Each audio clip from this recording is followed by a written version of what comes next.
So what I first saw, leading up to the season, I had watched the whole season, right? For high school basketball.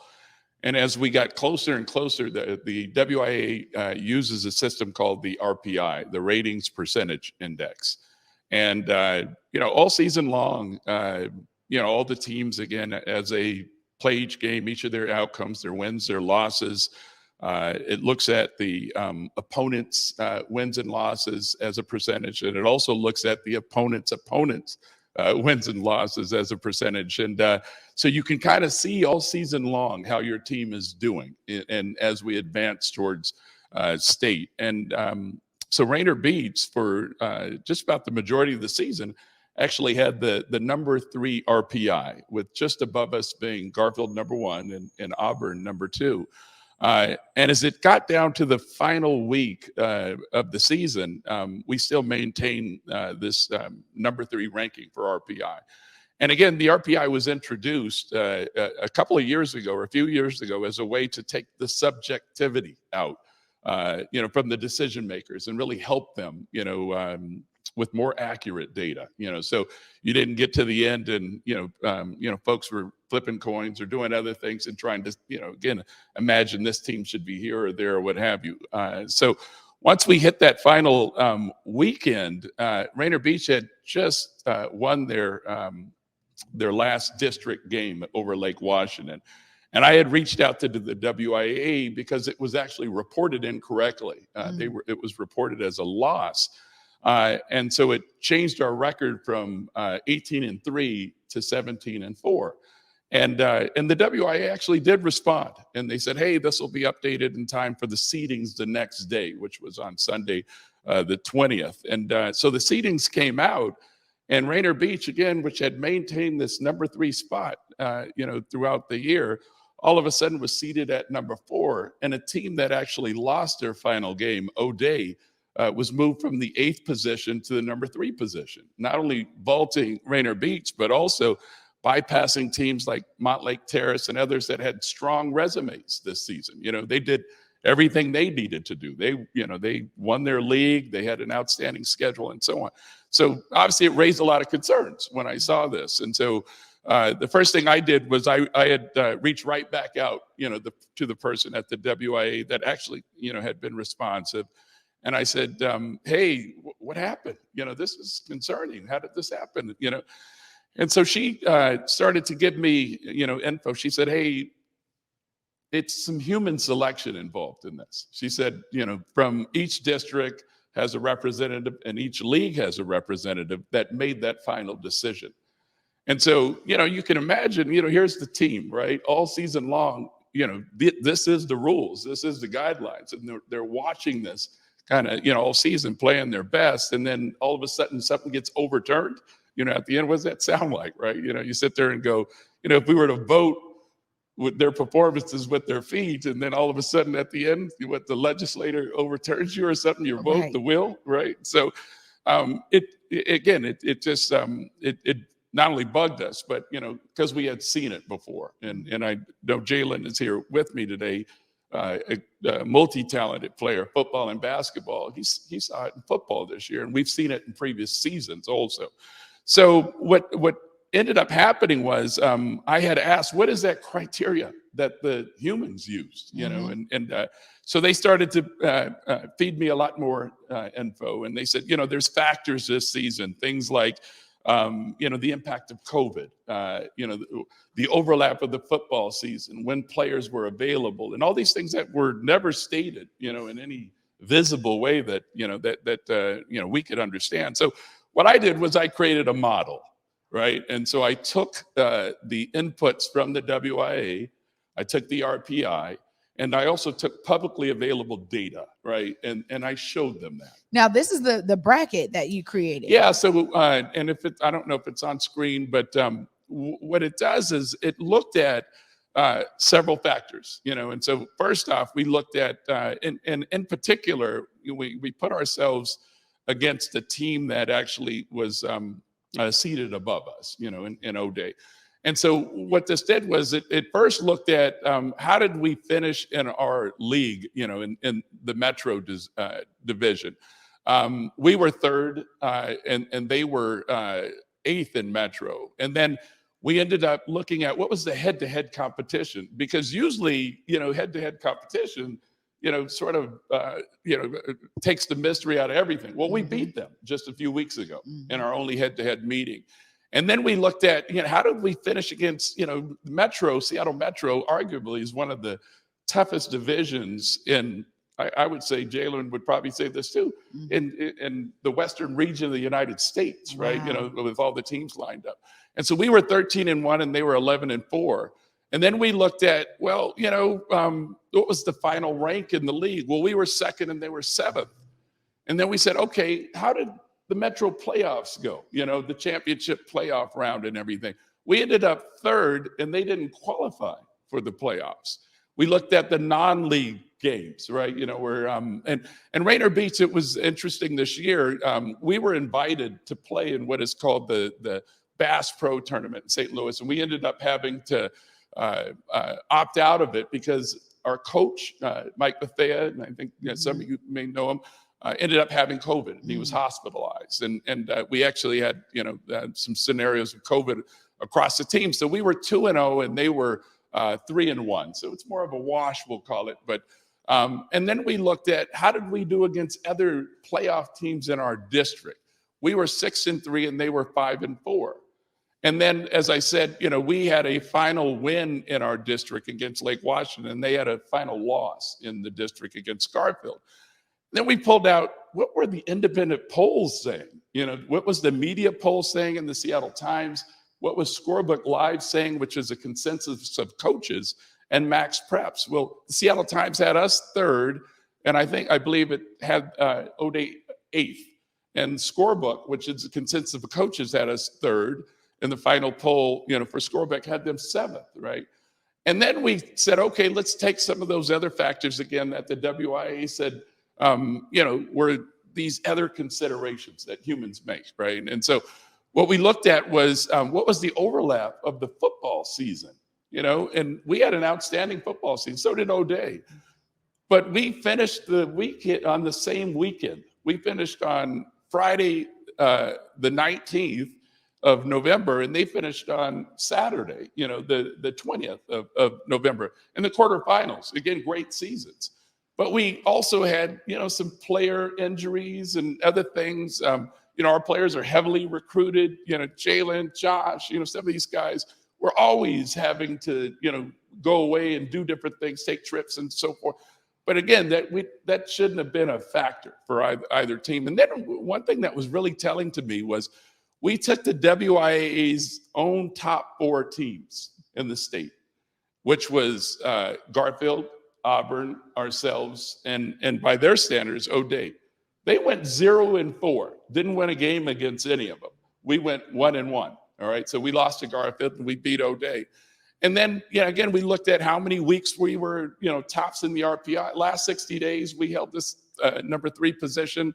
And then last was the COVID effect and injuries, right? And so in our case, our lone loss in our Metro League was to Eastside Catholic, who is, again, an outstanding team. But in our case, Jalen didn't play that game.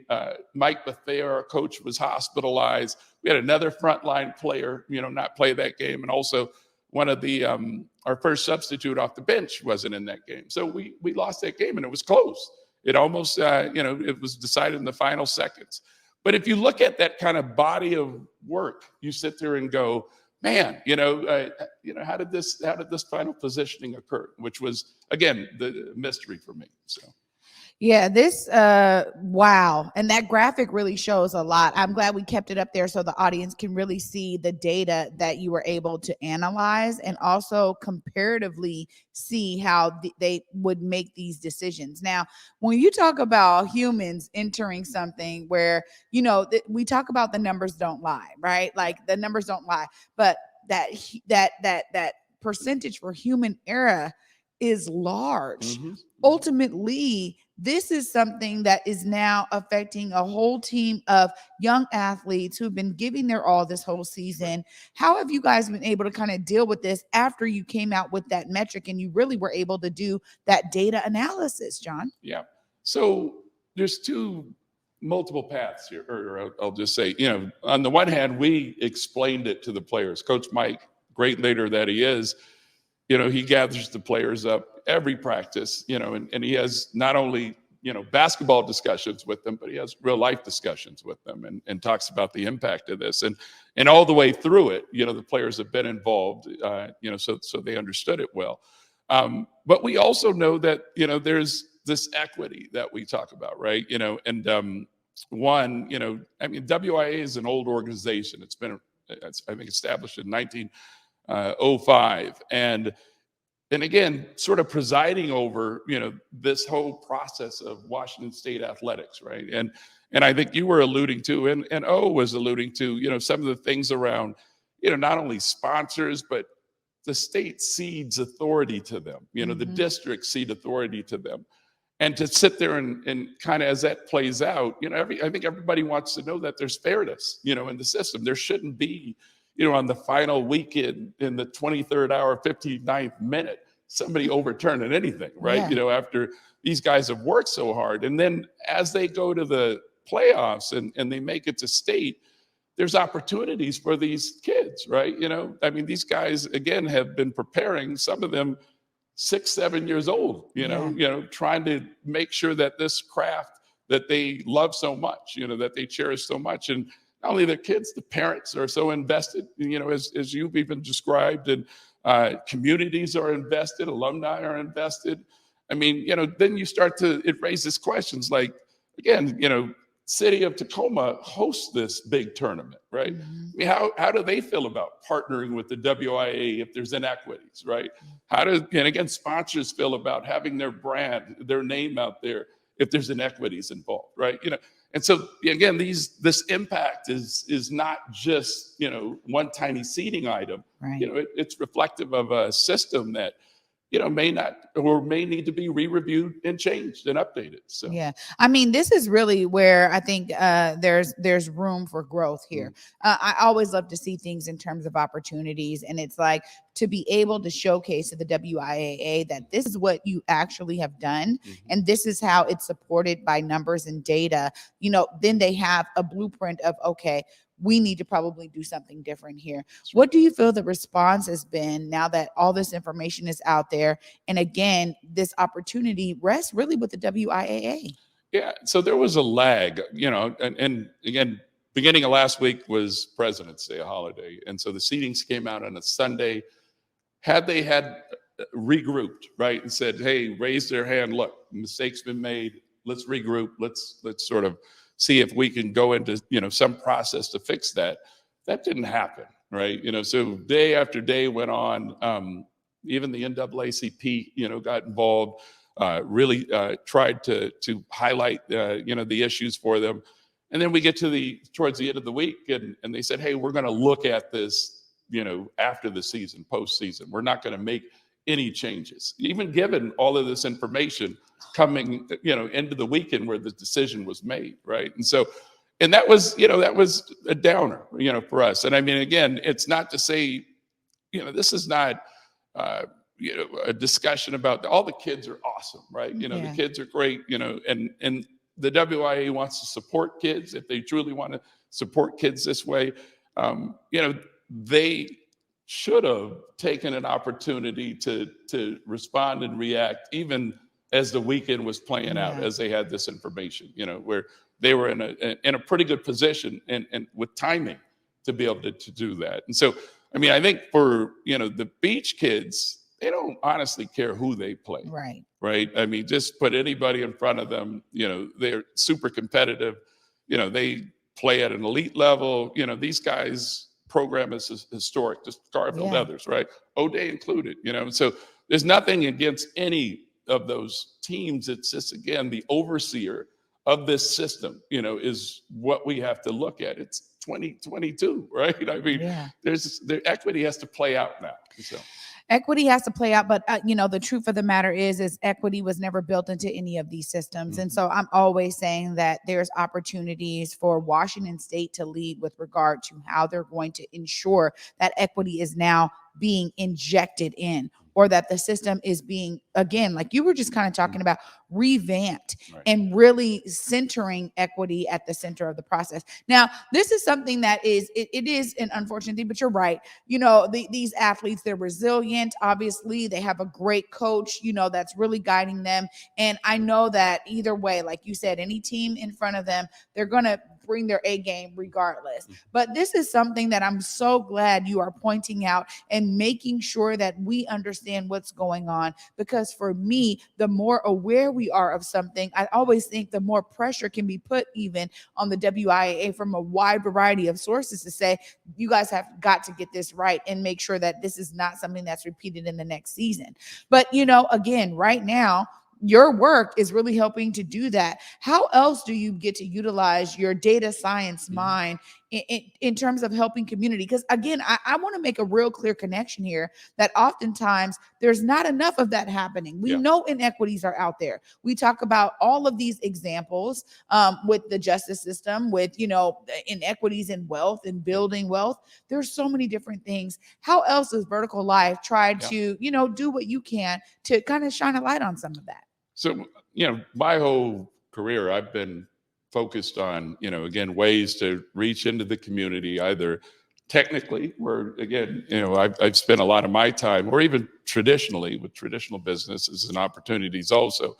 You know, I'm always about the last mile, right? You know, because a lot of times, you know, when new tech, say, for example, you know, Vertical Life is focused on sort of that next generation of the internet, Web 3, right? You know, where the metaverse and extended reality and all these things that folks don't truly understand yet. Right. But, you know, when we talked about the mobile internet, the social internet, everybody had to understand those over time, right? And so we're really involved in that last mile and helping consumers and businesses make their entry into this without a ton of expenditure, you know, help, you know, them show up, help them be discoverable, you know, in the metaverse, in this new web environment that's coming. And so, so that's one way, you know, we try and do it, because we know, you know, the corner store, the barbershop, et cetera, they don't know, right? It's like, hey, you know, what the heck is metaverse? What is, you know, how you got to convert your assets to 3D and all these other things in ways that, you know, what is machine learning? What is AI?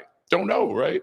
And so anything that, you know, we're focused on those ways of being able to, again, lay down that last mile of, you know, of technology and usher them into this new era, as we've done, you know, in previous ventures. Honestly, John, it's so necessary. Yes. I'm definitely going to be following up with you, because I'm trying to understand the NFTs and the, I mean, I'm just like, there's so much to learn. And oftentimes it is, you know, too much for the everyday individual, because it's like there's so much information out there. I always take this back to even COVID, when COVID first started, and everybody was like, wait a minute, where do I get resources? Where do I get the, what do I do? What do I do? And it's that same kind of thing right now. So I love to hear you say that that's another way that Vertical Life is being intentional to connect with community in that regard. I mean, this is something that it is unfortunate, but what can the everyday person do with regard to holding the WIAA accountable for this? Well, I think letting their voices be heard, right? You know, being able to sort of communicate either directly to the WIA or, you know, to any of those organizations that, you know, are impacted. You know, they see the sponsors, right? You know, I mean, the sponsors getting feedback that, hey, somebody raises a question to any one of those sponsors that what you've got your brand on, that bracket, that seeding, that state tournament, looks like it was inequitable in terms of how it came together. You know, residents of Tacoma, you know, others, anything where the WIA, you know, has a presence, you know, that's how voices, at least grassroots, I think, you know, can come up. Now, you know, those that are really want to get active, obviously NAACP, you know, supporting programs like Converge, right? Others that are highlighting this, you know, anybody that isn't supportive of that message to try and even the playing field and, you know, eradicate the inequities. I think that those were how the voices come up. That's how they get highlighted. So I appreciate you so much for being here to give your perspective and really this data perspective on how all of this played out. It really just shined a light for me because I was, Omari and I were talking about it, and I'm like, okay, I kind of get it, but you really have laid it out so much for us. If people are looking to connect with you in Vertical Life, you can look right there and make sure they know how to do so. Absolutely. All right. How do they connect with you? So Vertical Life, www.verticallife.com, is the easiest way. And then, me personally, in terms of LinkedIn, addresses and so on, I'm easily, you can look me up easily. So, all right. Yeah. John Arnold, bringing it down for us. And I really appreciate you bringing it to a level that we can all understand. So appreciate your work. And